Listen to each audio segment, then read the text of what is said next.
চন্দন ঘোষ চৌধুরীর কাছে, প্রদেশ কংগ্রেসের মুখপাত্র।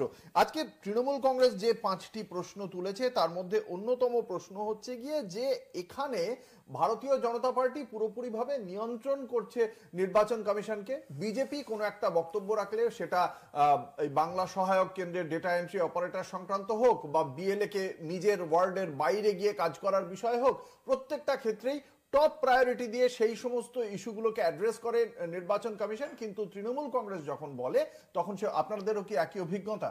দেখো, অভিজ্ঞতার একটু আগের প্রসঙ্গ আমরা বলি, এসআইআর এর 2025, মানে আমি তোমাকে বারবার যেটা বলি, আমরা তো সেলফ চ্যালেঞ্জ করতে পারি না। এসআইআর এর বিরোধিতার যে জায়গাটা, যেটা সজলকে আমি উত্তর অবশ্যই দেবো, কারণ সজল রাইট কনটেক্সটে কোয়েশ্চেনটা করেছেন যে আপনারা যে কাজগুলো করছেন সেটা এসআইআর কে রিলেট করে করছেন, কানেক্ট করে করছেন, অথচ আপনারা তার বিরোধিতা করছেন কিনা। আমার প্রশ্নটা হচ্ছে যে এই এসআইআর হওয়ার আগে কর্ণাটক, মহারাষ্ট্র, হরিয়ানা ইত্যাদি ইলেকশনে আমরা একদম প্রোটোটাইপ ডেমনস্ট্রেশন করেছি এবং আমরা সেগুলো কমপ্লেন করেছি। ইলেকশন কমিশন জানেন এবং এই ইলেকশন কমিশন জানেন এবং কিছু ক্ষেত্রে আগের ইলেকশন কমিশনার তার নেতৃত্বে এই ইলেকশন কমিশনটা জানেন। কিন্তু আমার দ্বিতীয় প্রশ্নটা ইন্টারেস্টিং ফ্যাক্ট হচ্ছে, আমাদের নেতা রাহুল গান্ধী সকলকে নির্দেশ দিয়েছেন যে সহায়তা করুন যাতে ভুয়ো ভোট না ঢুকতে পারে এবং যাতে অবশ্যই কোনোভাবে একজন জেনুইন ভোটার বাইরে না যেতে পারে। আমার মনে হয় ইউনিভার্সিটি কেউ বলবে না যে ভুয়ো ভোট থাকুক বা কোনোভাবে জেনুইন ভোটার বাদ যাক। এটা একদম বাস্তব চরিত্র সকলের ক্ষেত্রে, আনসারটা ভেরি ক্লিয়ার এন্ড কমন। কিন্তু ইন্টারেস্টিং ফ্যাক্ট হচ্ছে, আমি আবারও বলি, এসআইআর 2025-এ কয়েকটা প্রশ্ন নিদারুণভাবে উঠেছে। সেই প্রশ্নের প্রধান অঙ্গ হচ্ছে আজকে যারা যে প্রোটেস্টে এরা করেছেন, এরা 5টি কি বলছেন আমি সে প্রসঙ্গে যাব না, সেটা সম্পূর্ণ তাদের পার্টি লাইন। কিন্তু একটা ঘটনা আমার সামনে রাখি, যখন যে এই এসআইআরটা যখন হয়েছে, আমার কাছে কিন্তু একমাত্র এসআইআর যে এসআইআরের 3টে ডিভিয়েশন একদম পরিষ্কার। একটা ডিভিয়েশন হচ্ছে এই এসআইআরটাই একমাত্র হচ্ছে যেখানে আমার সেন্সাস রিপোর্ট নেই, সেন্সাস নেই ফর 16 বছর। এই জায়গাটাতে দাঁড়িয়ে আমি অনেকটাই ধোঁয়ায় সাঁতার কাটছি, অর্থাৎ আমি ভুয়ো না ঠিক এটা প্রমাণ করতে আমার যে সময়টা থাকার দরকার তার বেসিকটা মিসিং।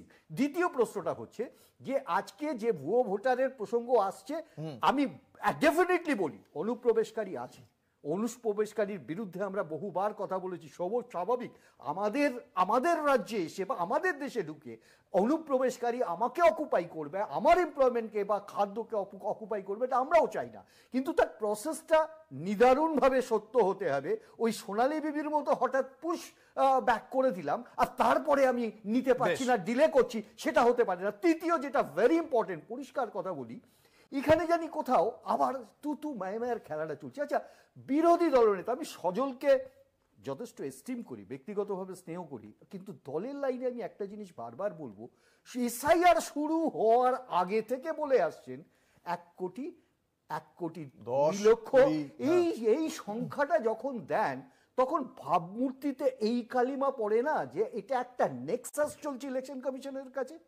এই 3টে প্রশ্নের উত্তর কিন্তু এসআইআর 2024। তানভীর, অবস্থানটা নির্বাচন কমিশনের, কংগ্রেস এটাকে কিভাবে দেখে? দেখো, নির্বাচন কমিশনের অবস্থান নিয়ে আমাদের একেবারে সরাসরি স্টেটমেন্ট বহুভাবে হয়েছে এবং আমাদের নেতা রাহুল গান্ধী যখন ডেমনস্ট্রেট করেছেন পাওয়ার পয়েন্ট প্রজেকশন দিয়ে এবং পরিষ্কারভাবে বুঝিয়ে দিয়েছেন কি কারণে আমরা এই এসআইআর 2025 এর বিরোধিতা করছি এবং নির্বাচন কমিশন তার স্ট্যাবলিশমেন্ট, তার স্যাংটিটি বা সততা সেখানে কম্প্রোমাইজ করছেন, এখানে কোনো সন্দেহ নেই। এবং বারবার মনে হচ্ছে তারা অন বিহাফ অফ বিজেপির কাজ করছেন, বিজেপির এজেন্ট হিসেবে কাজ করছেন। এটা কিন্তু আমি শুধু এখানে বসে বলছি না, আমার চূড়ান্ত নেতা একেবারে ক্লিয়ার স্টেটমেন্ট করেছেন। আমার এখানে একটা জিনিস বলার আছে, সেটা হলো ভেরি ক্লিয়ারলি আমরা কয়েকটা প্রমাণ তোমার সামনে রাখছি। একটি প্রমাণ হচ্ছে, ধরো আসামের সাথে বেঙ্গল, এনআরসি দুটো রাজ্যই এফেক্টেড। তুমি যদি ভাইসি ভার্সা দেখো, সিএএ, এনআরসি, আসামের ক্ষেত্রে একটা শব্দ যখন এনআরসি নামটা দেওয়া হয়েছে তাতে তো বোঝাই গেছে ন্যাশনাল রেজিস্টার অফ সিটিজেন্স। এই সিটিজেন বা সিটিজেনারি শব্দটাকে যখন আসামের ক্ষেত্রে অ্যাপ্লাই করা যায়, ঠিক এসআইআর এর ক্ষেত্রে বলা হচ্ছে এটা কিন্তু সিটিজেনশিপ নয়। সুতরাং এই দুটো রাজ্যের দুটো কন্ট্রাডিকশন, একই ইলেকশন কমিশনের আন্ডারে দুটো ক্লারিফিকেশন। আমরা এই তথ্যটা চেয়েছিলাম, কি কারণ, দ্যাট ইজ দ্য বেসিক। আমি শুধু বেঙ্গলের দিকেই বলছি।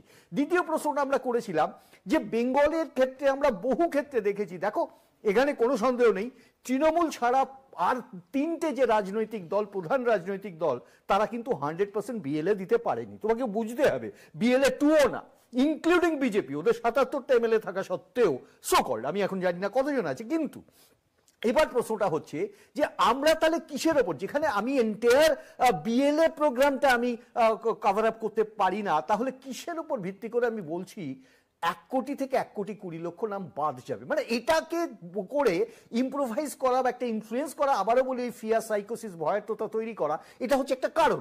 এবার তৃতীয় যেটা আমি একেবারে এখানে বলে শেষ করি, তৃতীয় যেটা আমি আবারও প্রশ্ন করি, ইম্পার্শিয়ালিটি নিয়ে কেন কোশ্চেন হবে না?